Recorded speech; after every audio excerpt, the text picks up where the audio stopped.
Il faut savoir que essuyer sur les bottes qu'on appelle notre khoufayn, c'est quelque chose de mashroua pour l'islam.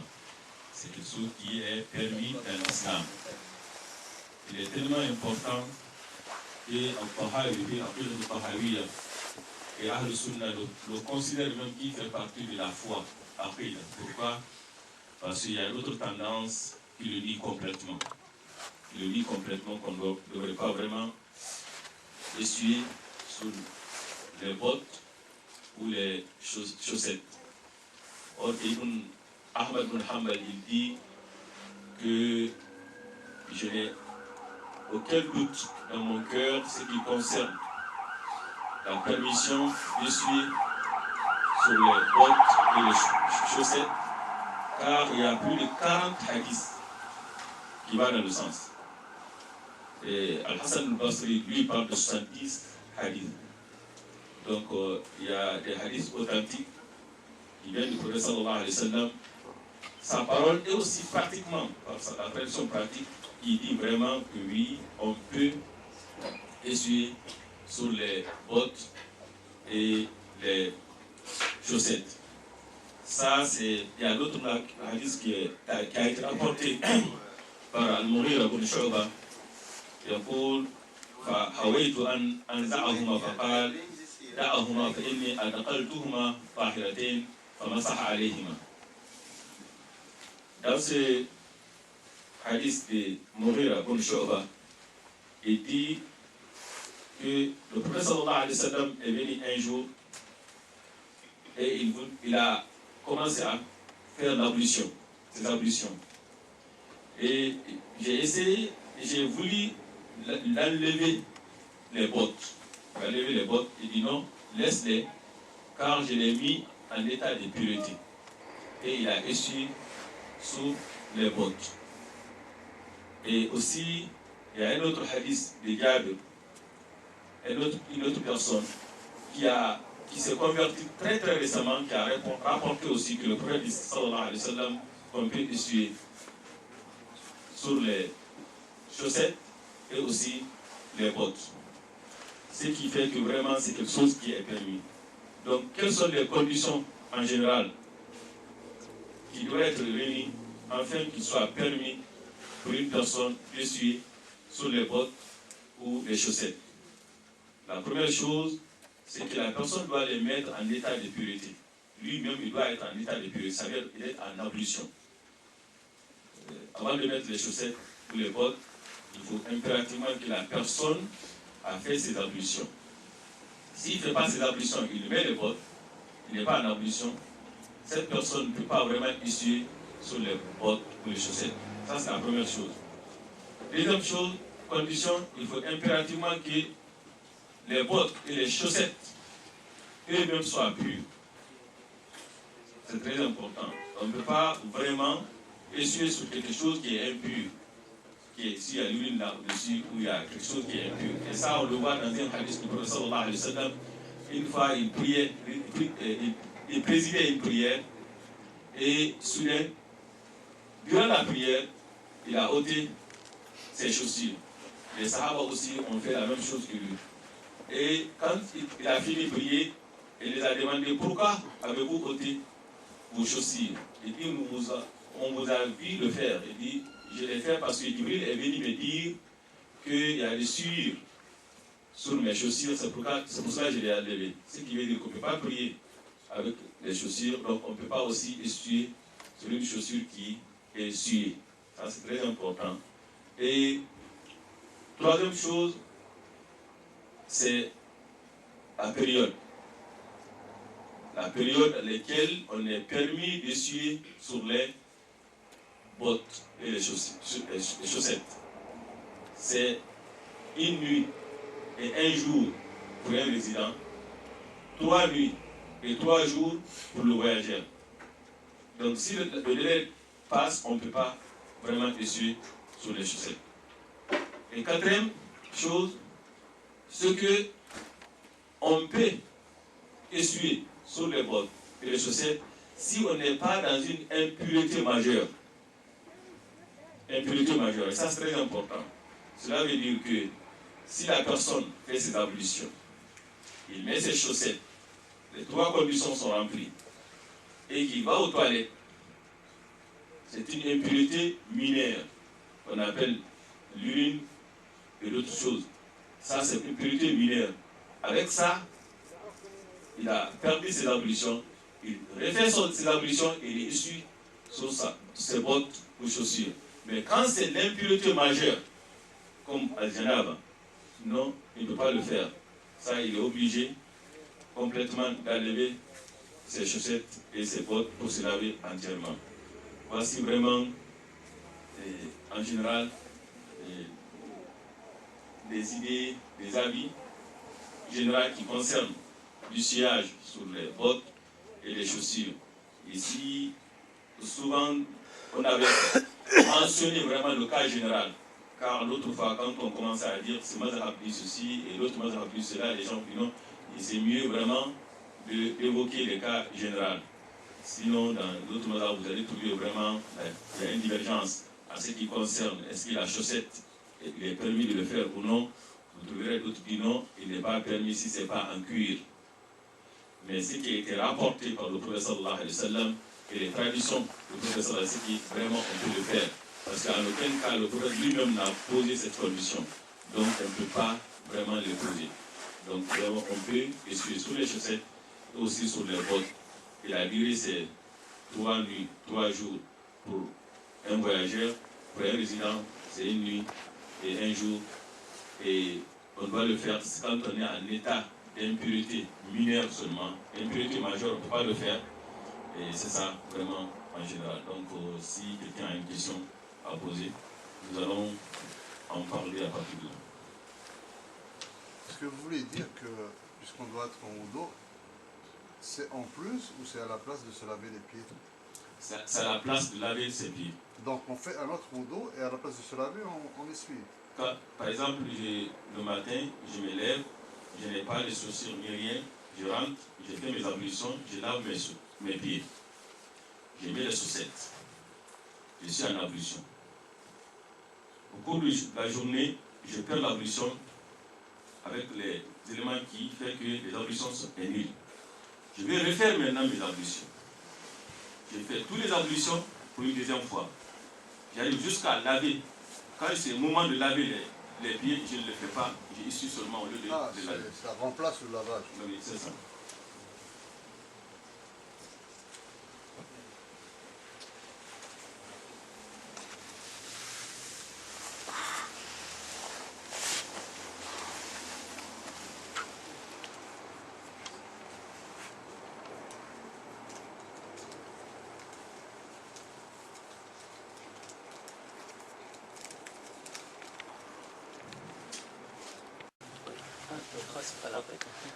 Jazakallah khairan, vous avez rapporté un point très important vraiment, parce que pour laver les pieds, ça a vraiment des difficultés au cours du travail. C'était, moi c'est la première fois vraiment qu'on entendait que utiliser sur les bottes directement. Je fais ça sur les chaussettes, mais sur les bottes, vraiment, ça a vraiment facilité parce que quand il y a dans un entourage, dans le travail, et enlever les bottes pour faire l'abolition, ça a vraiment des difficultés, surtout qu'on a dans une zone, vraiment on n'est pas musulman, donc ma petite question, c'est est-ce qu'il n'y a pas de différence, chaussettes et bottes, les hadiths, c'est-à-dire dans la validation d'utiliser soit sur les bottes ou bien sur les chaussettes, ça n'a pas de différence. Et d'abord, la première chose, ce que vous venez d'évoquer, il faut comprendre qu'en islam, on peut prier avec les chaussures. On peut prier avec les chaussures, avec les bottes. C'est même sunna. C'est recommandé quand la situation nous permet.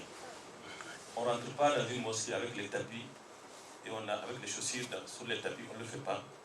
C'est pas un bon goût, on ne peut pas le faire. Mais quand on est au travail ou quand on est au voyage, la personne qui prie avec ses chaussures est plus méritante même que celui qui ôte ses chaussures. Ça n'a pas de raison d'être. Tu n'as pas raison. Il n'y a aucune raison vraiment que tu enlèves tes chaussures. tu pries avec tes chaussures si vraiment ça ne gêne pas. Quand je dis ça ne gêne pas, il n'y a pas quelque chose vraiment que tu ne devrais pas piétiner avec tes chaussures, ça tu ne le fais pas. Mais quand tu marches, ou c'est dans la ruelle, ou comme on dit dans les bureaux, oui, on prie avec nos chaussures. C'est recommandé dans l'islam. Le prophète sallallahu alayhi wa sallam le faisait. Et il a dit même dans un hadith, priez dans vos chaussures quand les juifs ne le font pas et faites au contraire de ce qu'ils font. Donc ça fait partie de la sunna. À ce qui concerne les bottes et les chaussettes, ce qui, comme je dis, dans certaines mazhab, ils demandent impérativement que les khouf et les pantoufles soient vraiment en cuir. Mais Ibn Taymiyyah, Ibn Qayyim al-Jawzi et beaucoup de savants, surtout de nos temps, ils ont trouvé qu'en aucun cas, le prophète sallallahu alayhi wa sallam, quand tu dis d'essuyer sur les bottes, ou ce qu'on a comme chaussures, il n'a posé les questions et les conditions. On ne peut pas vraiment poser les conditions s'il n'y a pas une raison ou vraiment un argument valable pour ça, une preuve. Donc comme il n'y a pas de preuve pour poser cette condition, il n'y en a pas. Il y a un autre hadith qui dit Masah al-Jawribain wa ni'alain, qui a vraiment essuyé sur les chaussettes et aussi sur les chaussures. Donc malgré qu'on peut vraiment questionner l'authenticité de cela, ceux qui ont posé cette condition, il n'y a pas.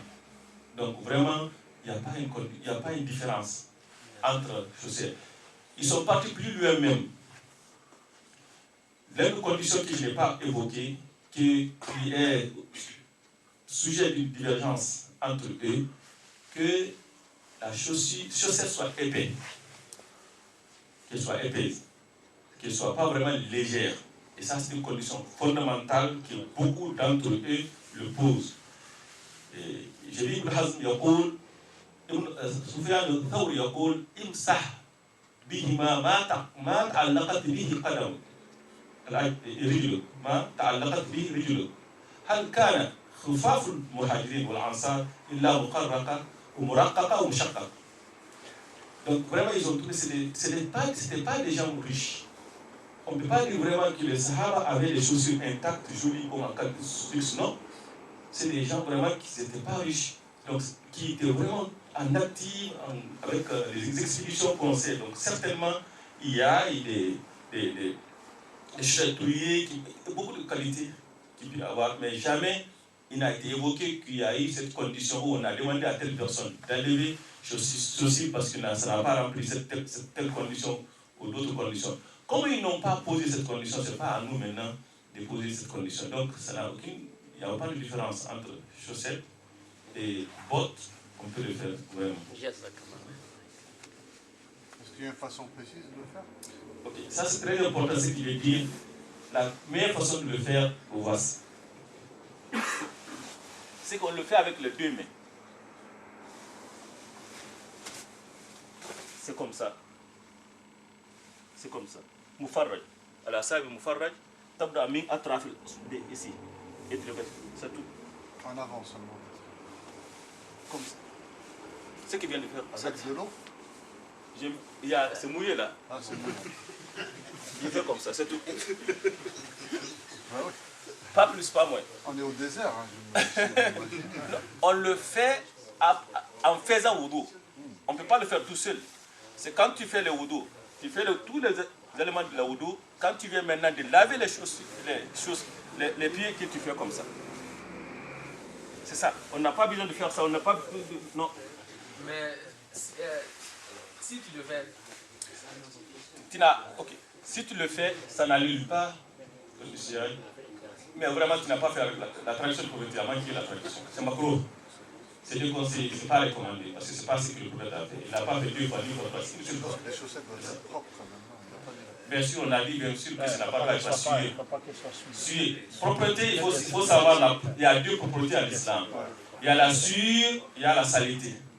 Il y a certaines saletés comme du sable, des choses comme ça n'a rien à voir avec la prière, ça n'a rien à voir avec la nuit. Il faut différencier tout ça. C'est najas. Al-hadath, c'est ça qui annule, qui n'est pas permis de prier avec. Mais la personne qui vient par exemple avec un peu de bouillie là au-dessus ou de sable, non, ça n'a rien à voir avec. Ça pose pas de questions. Imam, pardon. Comme il disait notre frère là, est-ce que celui qui travaille peut faire ça à chaque jour? Regarde. Un jour Oui, Regarde. C'est vraiment, c'est une rukhsa. إن الله يحب أن يؤتى رخصه كما يكره أن تؤتى معصيته أو كما يحب أن تؤتى عزائمه. Quand Dieu te donne une faveur, il aimerait vraiment qu'il t'en profite. C'est que le matin, en allant au travail, tu fais tes ablutions comme il faut, tu mets les chaussettes, tu t'en vas au travail. Jusqu'à ton retour, tu le fais sillage. Et le sillage, c'est quand ça commence. Ça commence au moment où tu as commencé le sillage, ou au moment de Hadad. Par exemple, la personne qui fait l'ablution, surtout l'hiver, à jour par exemple, il fait l'ablution, il lave les pieds, après il met les chaussettes, les bottes, il reste, il prie Zuhr avec ça, il prie Asr avec ça, il prie Maghrib avec ça, il prie Isha avec ça, sans que ces ablutions soient nulles. Ça n'a jamais annulé. C'était vraiment mal. Et il se couche. Le matin, il se lève. Il fait ses ablutions, il commence à essuyer. Il va commencer à essuyer jusqu'à lendemain encore. Parce que ça commence à partir du moment. Tous les autres prières qu'il a fait, ça ne fait pas partie d'une nuit, un jour. Là. Parce qu'il n'a pas commencé à essuyer. Donc vraiment, c'est une grande faveur que les personnes vraiment peuvent en profiter. Surtout ici, on sait que le lieu de travail, le problème qui pose le problème, c'est quand tu lèves les pieds pour le mettre sous la haut et tu commences à laver. C'est ça vraiment que tes collègues commencent vraiment à se questionner. Donc avec ça, vraiment, on peut vraiment faire l'ablution et au travail ici, et tu peux prier avec ta chaussure. Tes chaussures, ça va. Moi, je demande, vous avez dit tout à l'heure, on peut prier avec les chaussures. Bon, quand on n'a pas l'habitude de prier avec les chaussures, est-ce qu'on prie de la même façon sans les chaussures ou avec les chaussures? La seule chose qui différencie les chaussures, je n'ai pas de chaussures, mais dans les actes et les autres, tout, c'est la même chose. Il n'y a aucune différence. Il n'y a aucune différence. Tu dois respecter toutes les conditions et tous les éléments essentiels de la prière. Et ce n'est pas une obligation de prier avec chaussures, mais ce n'est pas interdit de prier avec les chaussures. C'est recommandé même dans certaines situations, circonstances.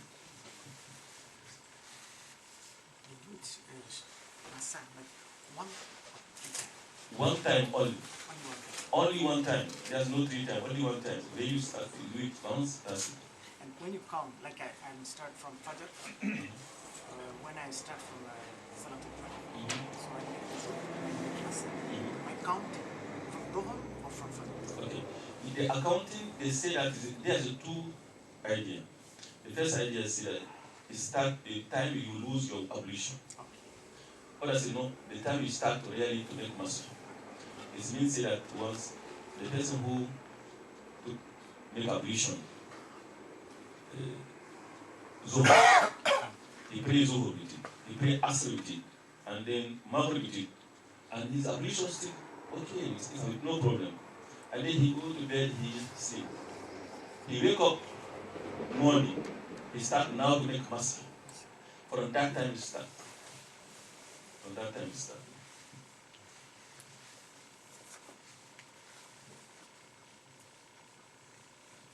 Ce qui concerne, par exemple, beaucoup de gens parlent de ça, par exemple, si la chaussette est touillée, par exemple. Et ça, vous avez certains mazhab qui ont posé cette condition, qui parlent vraiment à faqr, yasir ou kathir. Si c'est beaucoup, il y en a qui parlent 2 doigts, comme ça. Il y en a qui parlent 1. Mais une grande majorité des savoirs religieux, vraiment qui avaient des preuves tangibles, non. Et aussi longtemps que le trou qui est sur les chaussettes n'est pas très grand, traditionnellement, on ne peut pas dire vraiment ça, c'est pas une chaussette. On peut vraiment le suivre. Donc, pour vraiment, ça pour vraiment être. Ce qu'on peut faire, si c'est un peu touillé, par exemple, on peut le faire. Quand c'est beaucoup, ça, c'est mieux de s'en passer. De s'obtenir de ne pas le faire avec ça, mais sinon, ça n'arrive pas. Il y a une autre question aussi qu'on peut poser, par exemple, est-ce que si on enlève les bottes une fois pris l'ablution, par exemple, j'ai fait l'ablution, je mets les bottes. J'ai pris avec, après, l'ablution est annulée, et je commence à essuyer sur les bottes. Avant que la période expire, j'enlève les bottes. Est-ce que, à ce moment, ma ablution est nulle ou quoi? Il y en a qui disent, dès que tu enlèves les bottes, c'est nul. Mais ce qui est vraiment authentique, c'est pas nul. L'ablution peut être annulée seulement par hadath. Comme on dit, en avant de wudu, c'est quand la personne va aux toilettes ou certaines choses. Aussi longtemps que la personne, au moment, parce que quand on est dans une situation, cette situation ne peut changer que par preuve.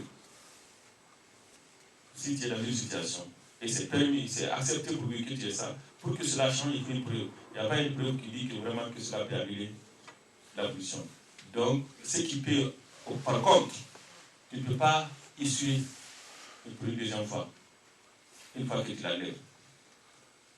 Si j'aime la personne qui fait les ablutions, par exemple la Zohar, il le fait, il lave les pieds, il met les chaussures, il prie Zohar, il prie Asr, et jusqu'à présent, son ablution est en rigueur, ça n'a jamais été annulé.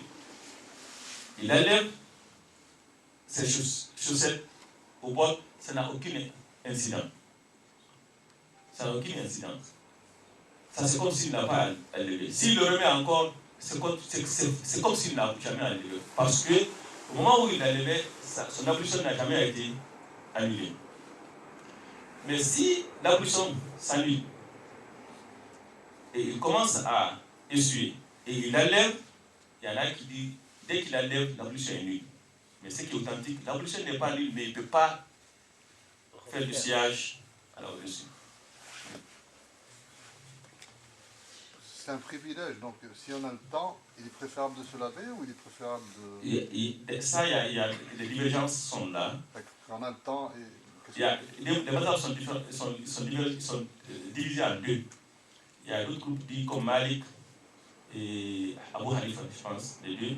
Ils disent qu'Al-Afdal, Al-Rusul, Al-Asr. Il y a Ahmad, je peux me tromper là aussi, mais Ahmad, je pense. Et beaucoup de savoirs religieux de le temps, ils disent que non, faire Ishias est plus recommandé. Parce qu'on voit bien que le prophète sallallahu alayhi wa sallam l'a fait. Mais Ibn Taymiyyah, je pense que c'est l'idée le plus raisonnable, il dit ça dépend dans quelle situation tu es. La personne qui a les pieds nus ne va pas vraiment mettre les chaussettes afin de essuyer. La personne qui a les chaussettes ne l'enlève pas pour laver. Le but, c'était l'économie de l'eau. Pourquoi c'est une faveur parce que c'est difficile pour une personne pendant l'hiver ou pour une raison quelconque. En tout cas, les chaussettes, on le met pour réchauffer les pieds ou pour les protéger. Donc c'est ça. L'enlever et le remettre, c'est ça, créer plus de difficultés. Donc pour faciliter, c'est pour ça qu'on a dit aux gens de faire. Et l'islam, c'est ça. La personne même, Ahmad, quand il dit que essuyer, c'est plus recommandé, plus préférable que de laver, il a évoqué ces hadiths de Aïcha radiyallahu anha, ma khuyira Rasulullah sallallahu alayhi wa sallam bayna amrayn illa ikhtara aysarahum. Le prophète sallallahu alayhi wa sallam n'a jamais donné le choix entre deux éléments sans qu'il ne choisisse le plus facile. Donc l'islam, des fois, c'est ça, c'est très important. Des fois, les gens croient qu'en faisant quelque chose qui est difficile, qui aura peu de non. Tu peux faire quelque chose de plus facile et tu es plus rémunéré que celui qui a fait le plus difficile. L'important, c'est suivre la tradition du prophète sallallahu alayhi wa sallam. Donc, quand on vient à la mosquée, ça serait préférable qu'on garde nos chaussettes et qu'on fasse l'ablution comme ça? Oui. Si tu as déjà des chaussettes, écoute, comme je te dis, dans les situations dans lesquelles tu tiens, la personne qui rentre dans la mosquée, lui, chez lui, dès qu'il rentre, il enlève les chaussettes. Il rentre dans la mosquée, il enlève les chaussettes. On ne dit pas garde la chaussette pour que tu... Non. Mais la personne qui veut garder les chaussettes, ou il a l'habitude de garder les chaussettes, on dira à cette personne, n'enlève pas les chaussettes par l'intention de laver. On parle de ça. Mais s'il l'enlève pour une raison quelconque, c'est pas un... Mais on voit jamais ça dans les mosquées. Tout le monde enlève les chaussettes pour faire l'ablution 3 fois par pied. C'est ça. En tout cas, Ibn Taymiyyah dit ça, Ahmed dit ça. Et donc, ça peut être, comme je dis là, il y a deux mazhab qui disent que si on choisit entre les deux, c'est laver qui est préférable parce que c'est ça l'origine. Les autres mazhab disent non, c'est vraiment l'issue, c'est ça qui est préférable. Ibn Taymiyyah, je veux le dire, qui dit dans les situations dans lesquelles on se trouve. Donc, c'est vraiment avis, c'est des avis divers qui émanent des savoirs religieux, donc on peut prendre ce qui nous arrange ensemble, on n'est pas fautif. S'il y avait vraiment une question, une position du professeur tranchante, en ce cas, on ne peut pas vraiment aller à l'encontre de ça. Mais ça, c'est des avis de savoir religieux, des irréputés, et ils se diversent, donc il n'y a pas de mal que nous-mêmes, on prend l'avis qui nous arrange. Maintenant, oui. Peu importe lesquels qu'on a fait, ça n'est pas la prière. Quoi? Peu importe lesquels qu'on a fait, si on enlève les... Non, ça n'annule pas. Quand on dit c'est recommandé, quand on dit interdit, ça c'est grave. Mais quand on dit recommandé, ça n'a pas de sens. Les mots sont très importants. Quand on dit makruh, ça c'est autre chose. Quand on dit haram, ou far, ça c'est autre chose. Donc on dit vraiment c'est recommandé, on n'a pas de c'est interdit. Ou c'est une obligation. Cher, je vais ajouter une petite idée seulement. S'il s'agit de présenter la simplicité de cette religion aux autres, je crois dans ce cas-là, ça va être recommandé de présenter cette religion. Et ça, c'est très important. Ce qu'on a dit, c'est l'intention qui fait que vraiment tout ce qu'on fait est une adoration. Et ça, vraiment, je trouve que vraiment, quand tu es dans un lieu de travail et que tu vois vraiment l'endroit est vraiment propre, là, et sèche, là, et vraiment sèche complètement, et tu sais que quand tu laves les pieds, ça pourrait vraiment gêner bon, et aussi mouiller l'endroit. Tu le feras vraiment quand tu es obligé, sinon tu pourras vraiment faire des ablutions sur toi, mettre les chaussettes comme il faut, et ici là au-dessus. Ce que je me pose comme question, en fait, c'est quand on met les chaussures et on rentre avec aux toilettes. Il y a un najasa aux toilettes. Donc, okay. Et là, on a besoin juste de faire le mess sur les chaussettes. Mais quand on prie, quand on prend cette position, les chaussettes, la chaussure peut toucher le pantalon. Donc le pantalon il devient najis. Okay. Je te dirais que le temps du professeur dans la mosquée, il n'y avait pas de tapis, il y avait des pierres. Et quand ils venaient, ils n'avaient pas les chaussures. Et ils frottaient les chaussures à dehors de la mosquée, avec la terre pour enlever les sueurs et prier avec ça. Ça, c'est pour les documentations seulement. C'est qu'on avait dit que s'il y a sueur sous les chaussures ou sous les chaussettes, on ne peut pas vraiment essuyer là-dessus. On est d'accord avec ça. Donc, si tu sais que dans cette toilette, si je vois avec, il peut y avoir des choses, donc on ne le fait pas. Mais on parle ici des toilettes qui est ici souvent. Et quand on parle des chaussures, dès que tu finis de faire des ablutions et tu essuies là-dessus, et si tu as vraiment doute, si tu doutes, mais c'est vraiment un doute qui doit être raisonnable. Si on doute de tout, il faut vraiment qu'il y ait un doute raisonnable, que vraiment il y a une grande possibilité qu'il y a des souillures. En ce temps, tu peux vraiment prendre quelque chose là, ou le par la terre, parce que la terre purifie. La terre purifie. Voilà. Pour ce qui concerne les chaussettes avec des motifs, est-ce qu'il y a un impact? Par exemple, les chaussettes avec les photos de Michael Jackson ou autre, est-ce que ça a un impact? Il faut se dire la vérité, que ce soit dans la prière ou pas la prière, mettre des habits qui ont des photos, ce n'est pas recommandé en islam. Et c'est encore pur quand c'est dans la prière. Et je dirais même que il y a des savoirs religieux qui va, Mazhab qui dit que la personne qui est en voyage, d'un voyage, l'intention n'est pas noble. Il y a des savoirs ma'asiyah. La personne qui va en voyage, elle veut rencontrer sa petite amie comme ça, dans ce voyage, il dit qu'il n'est pas permis à lui de faire des suyages. Parce que la permission, la faveur là est accordée aux gens qui sont vraiment assidus. Donc, pour te dire combien de fois vraiment c'est important. Donc, et aussi, ils disent aussi la chaussette qui a été volée et dérobée, qu'on ne peut pas le faire. S'il y en a, mais ce n'est pas un argument vraiment efficace, mais ça a été évoqué. Donc, vraiment, on dit d'abord que la chaussette ou les bottes ne doivent pas être suées. Et non, il ne doit pas aussi avoir des photos.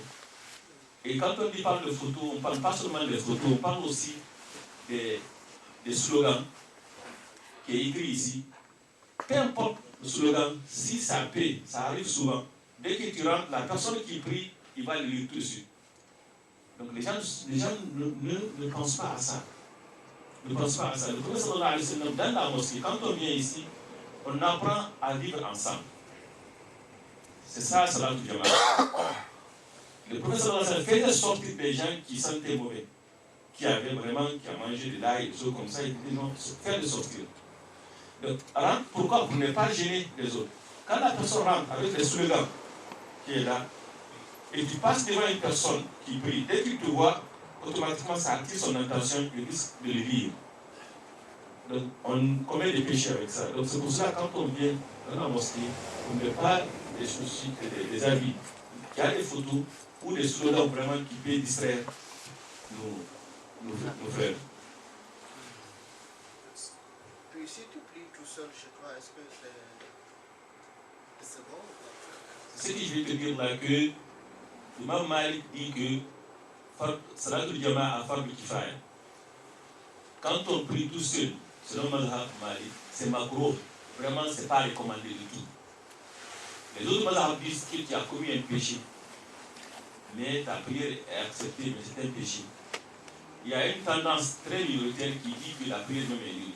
Si on a la capacité de prier dans la mosquée, on prie ailleurs que chez nous. Donc c'est fortement recommandé qu'on prie à la mosquée. Le vendredi. Les prières, les 5 prières, il est fortement recommandé de prier les 5 prières à la mosquée. C'est pas.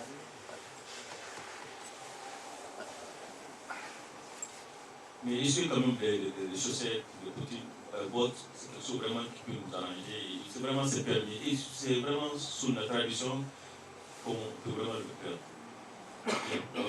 Et les gens vraiment se gênent des fois de le faire, mais c'est pour les dire que non, il n'y a aucun mal. Il n'y a aucun mal. Et, There is any condition like you need to shock the leather? yeah, that's what I'm talking about. Imam Malik said that it should be a leather. Okay. But in no circumstances, anyway, you can find in Imam Malik Mazhab, any other Mazhab can really give you what you call it? Proof. Really, this must be no, there is no proof. No, there is no proof, there is no condition has been set by the Prophet Sallallahu Alaihi Wasallam, neither by his companions, saying that the only thing they say that the khuf at the time of the Prophet Sallallahu Alaihi Wasallam was leather. But there is no condition, no proof. So you cannot any socks. Any socks.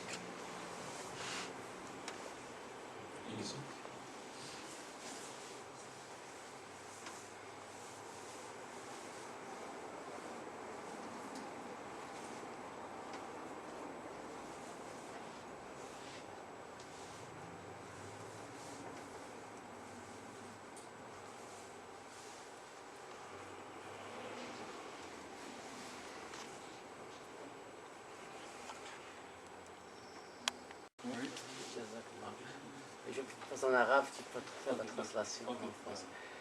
السؤال هم الجمع بين الصلوات، الجمع مثلا بين الظهر والعصر، خصوصا في العمل يعني احيانا لا تجد يعني الوقت الكافي لكي تصلي المغرب الظهر وبعد ذلك العصر، خصوصا في هذا الوقت يعني الشتاء حيث يكون الوقت متقارب بين الوقتين. اذا هل هناك امكانيه للجمع بين الصلاتين؟ وكذلك بالنسبه للجمع في وقت البرد الشديد. يعني فربما تعلم ان في المدينه نعرف الامطار التي تهطل في المدينه اي نوع من الامطار، رغم ذلك اسن الرسول صلى الله عليه وسلم الجمع بين الصلاه في المطر، فهل في البرد الشديد ايضا؟ يعني الانسان له ان يجمع Tu peux répondre en français. Si une personne, on parle vraiment d'associer, de rassembler les prières ensemble. D'abord, il faut savoir qu'il y a des prières qu'on ne peut pas rassembler ensemble. Il y a des prières qu'on peut rassembler ensemble. Des prières qu'on peut rassembler ensemble, et cela est dit à l'heure d'origine même. Lorsque Jibril est venu voir le prophète sallallahu alayhi wa sallam, il apprendre l'heure de la prière. On le voit très bien que la première, il est venu 2 fois. La première fois qu'il est venu, le temps des Zohr, c'était quand le soleil s'incline, jusqu'à ce que l'ombre de chacun devient égale. Quand il est venu pour la deuxième fois, c'était quand l'ombre de chacun est égale à lui. Et c'était le début de Asr. Donc Zohr et Asr, ils ont quelque chose en commun un peu. Donc c'est les deux là seulement qu'on peut les mettre ensemble. Et la même chose aussi, Maghrib et Isha, quand il est venu, le prophète sallallahu alayhi wa sallam, il est venu aux premières heures de Zohr, et il est venu la deuxième fois, la deuxième heure de Zohr. Et c'est le temps que le Zohr a commencé, il n'y a pas beaucoup d'écart entre eux, la deuxième fois qu'il est venu. C'est la même chose pour Maghrib et Isha. Ce qui fait qu'en islam, Zohr et Asr, on le met ensemble. Quand tu regardes l'imam Malik par exemple, il y a le waqt al-daruri, lahuma ila ghurub ash-shams. ويجمع وقت الضروري بين الظهر والعصر إلى غروب. Donc, Maghrib et Isha, ils sont ensemble. Donc, ces 4-là qu'on peut les réunir. En aucun cas, on peut jubiler, rassembler Fajr et Zohr. Tu ne peux pas le faire. Ça ne se fait pas. Ou Isha et Fajr. Tu ne peux pas le faire.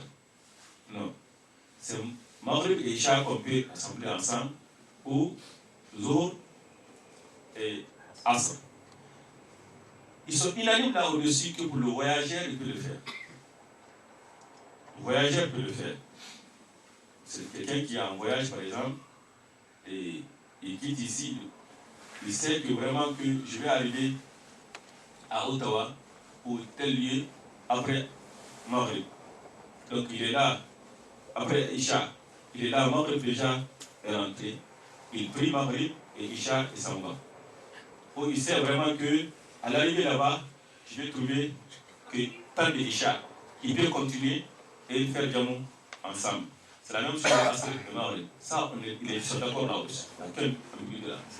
Deuxième chose, quand il y a beaucoup de pluie, il y a eu de pluie et le temps est froid. Le prophète sallallahu alayhi wa sallam ordonnait à ceux qui font Adhan Allah sallu fi rihalikum. Quand il finit faire Adhan, il dit sallu fi rihalikum. Priez là où vous êtes.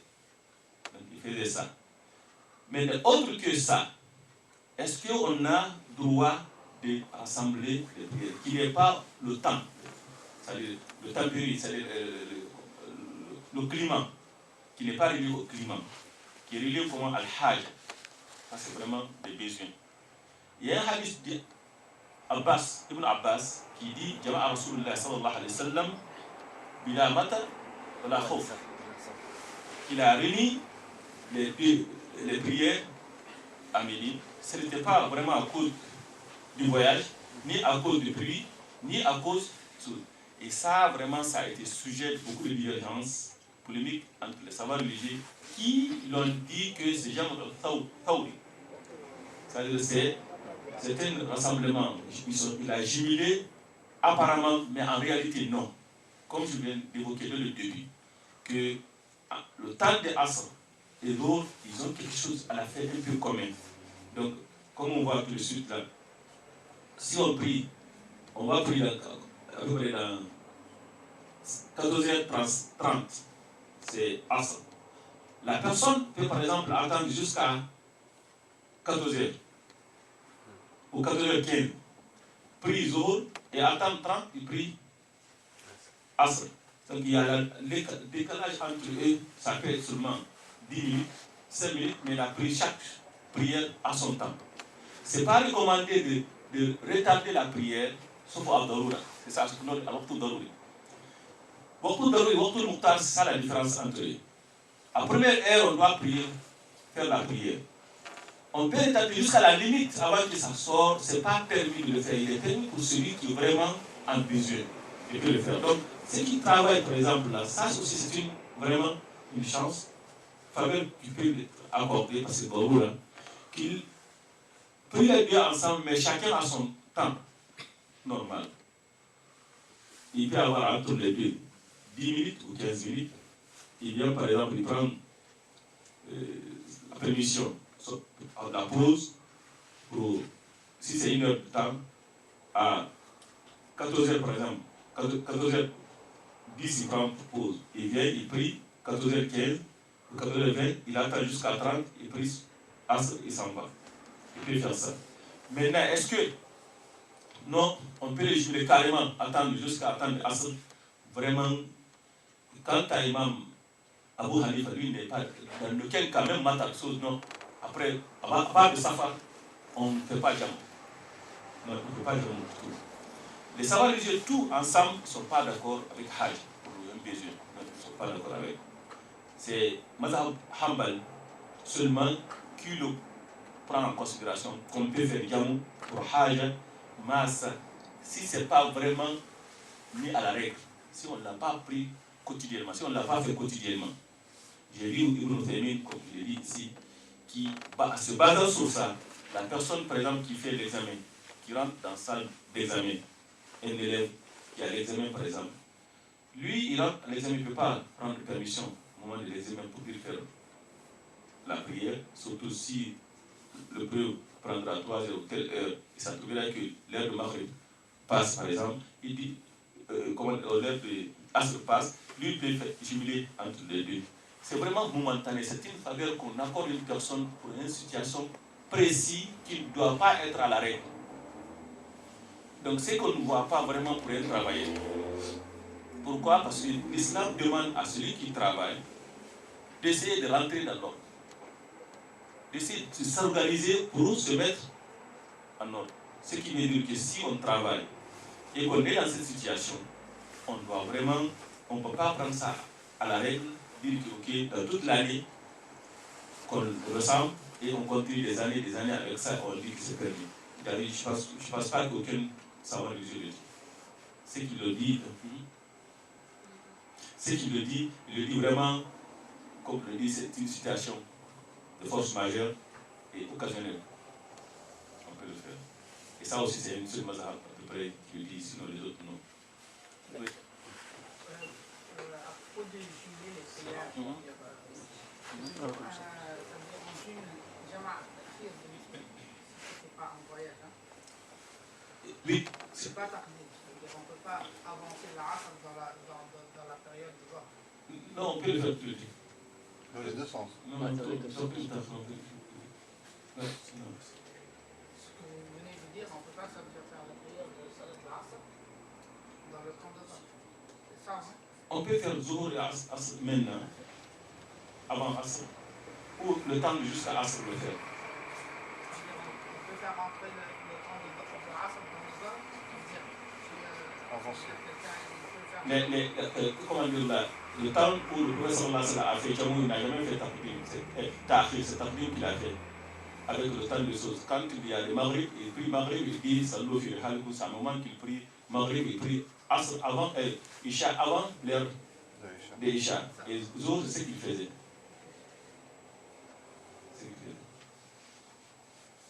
Il priait Zohar, tout de suite, il priait Asr, c'est pas le temps d'Asr.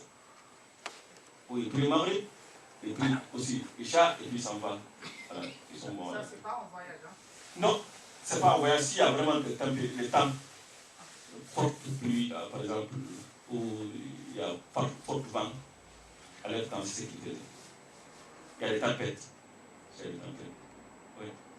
Si on a l'intention de voyager, c'est-à-dire qu'on va voyager à 4 heures, ça veut dire notre temps de commencer le voyage de la maison, on va dire, on va partir de la maison. Ça commence à 3 heures. Est-ce qu'on commence à faire le Jama'a Taqsir dès lors où on fait de l'or? On va attendre.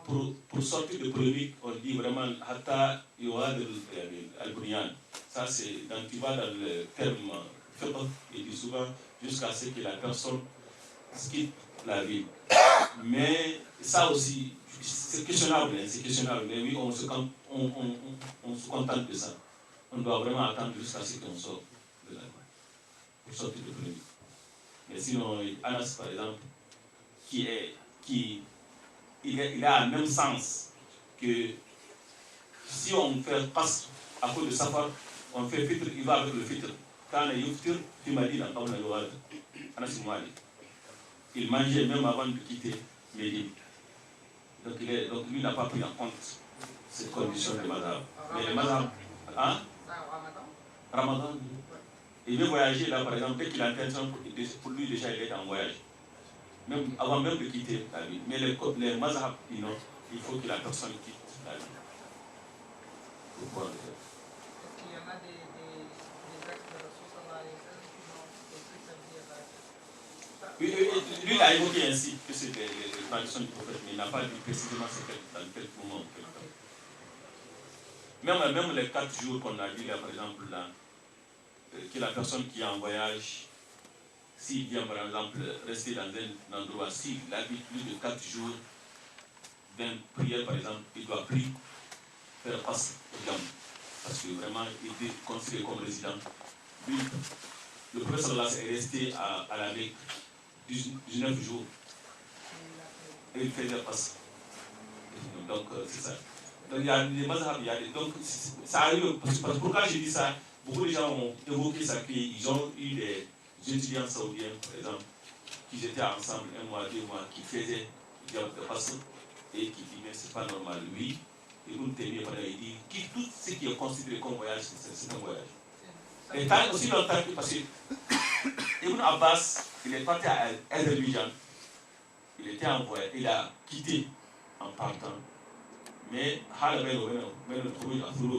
il est resté à la porte des mois, mais il faisait qasr. C'est-à-dire qu'on a l'intention. Et ils ont pris l'intention, qui pensent à l'intention. Mais pour vraiment sortir de problème, il faut sortir. Il faut être en action pour entamer le voyage. C'est ça. Donc si tu vois d'autres personnes prendre l'intention, ils ont vraiment une raison valable et authentique aussi. Vraiment, je suis à l'aise avec ça.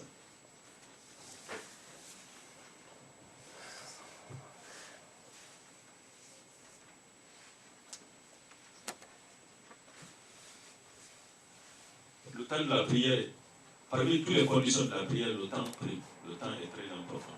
C'est ça l'idéal, c'est ça. C'est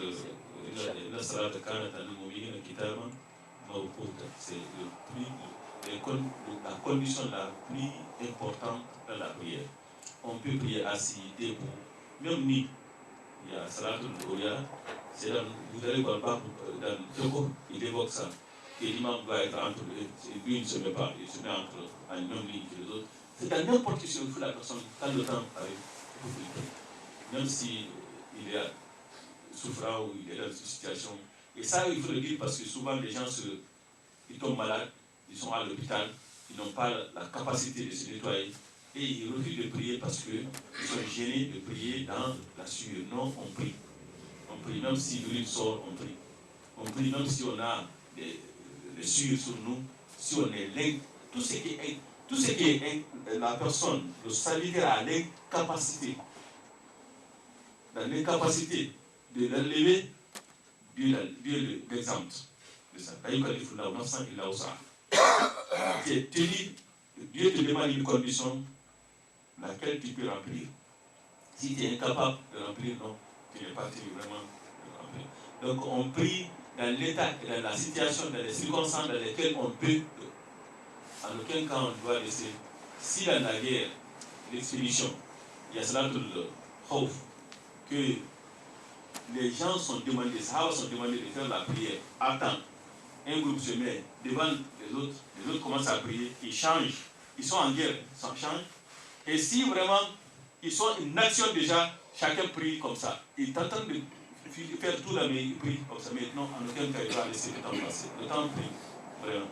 Donc c'est pour cela, comme il y a certaines, madame, qui ne sont pas vraiment là où le prophète a jumelé, a rassemblé les prières, on fait pas de ça, on ne le fait pas. Quand quelqu'un est n'a pas fait la prière de l'Asr, après le Maghreb est rentré. Comment corriger ça?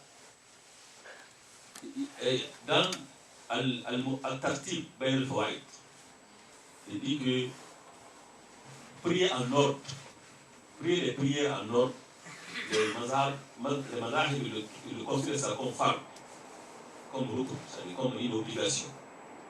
Quand tu ne peux pas prier Asr avant Zohr, dans le même jour. Mais si ça dépasse 5 prières, ça tu peux le prier n'importe comment. Donc quand il y a un fawaïd, la prière qui t'a échappé, c'est moins de 5, tu es obligé de faire tenter. Il y a des gens qui ont questionné, qui ne sont pas avec, il y a d'autres avis, mais c'est l'avis la plus répandue. Donc quand on vient, on a trouvé que c'est Asr. En aucun cas on doit prier Asr avant de prier Zohr. Si même si on trouve les gens prier Asr, les gens ils demandent que de rentrer avec eux avec l'intention de prier Zohr. Entre l'Asr et le Maghreb. Asr, oui, Asr, on peut pas, quand tu viens prier, tu trouves les gens prier Maghreb, et c'est Asr, tu rentres avec eux, tu pries avec eux, quand ils disent salam alaikum, tu te lèves pour compléter les 4e raka. Parce que Asr c'est 4e raka, après avoir fini, tu pries ton Maghreb. Mais non, tu ne peux pas prier les mêmes prières, les 5 prières, les mêmes prières, ils sont dans la même journée. Tu ne peux pas prier une autre prière avant l'autre. Tu ne peux pas vraiment décaler. Il faut suivre l'ordre. On ne prie pas Maghrib avant, Asr avant Maghrib, ni Isha avant Maghrib. On prie Asr avant Maghrib, mais on ne prie pas Maghrib avant Asr. Ni aussi Maghrib, Isha avant Maghrib. Hein? C'est qui dit ça? Non, c'est vraiment, ils sont presque unanimes là. C'est que Al-Tartib Bayn al-Fawaid, Je pense qu'ils disent que même il faut un tawbah pour ça. Hein? L'Asr al-Maghrib, il faut un tawbah pour ça. Sauf s'il y a une raison qui pour ça. Mais je pense que peut-être je n'ai pas bien compris la question. Qu'est-ce que vous voulez vous parler? Si quelqu'un qui n'a pas fait la prière de l'Asr et le Maghrib, il est rentré, sans une raison, je ne sais pas moi. Ah, ok, ça c'est une autre question.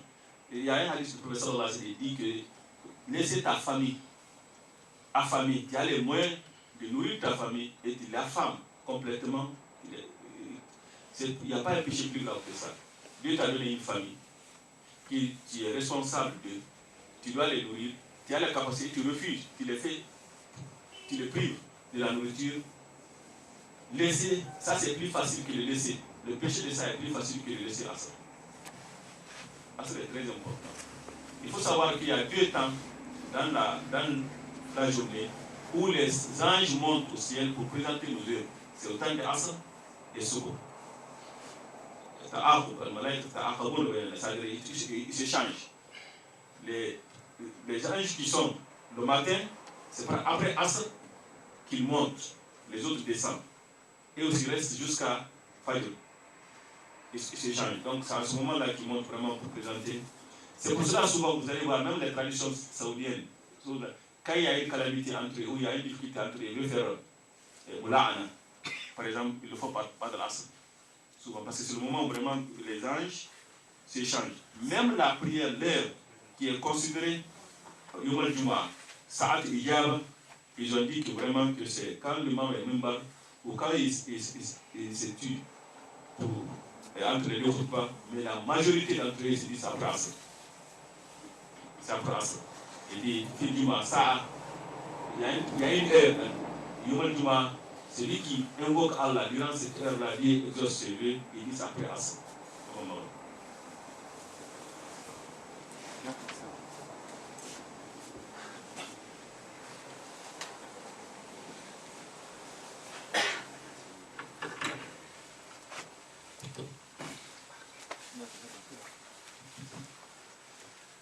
Allahu Akbar, Allahu Akbar. Allah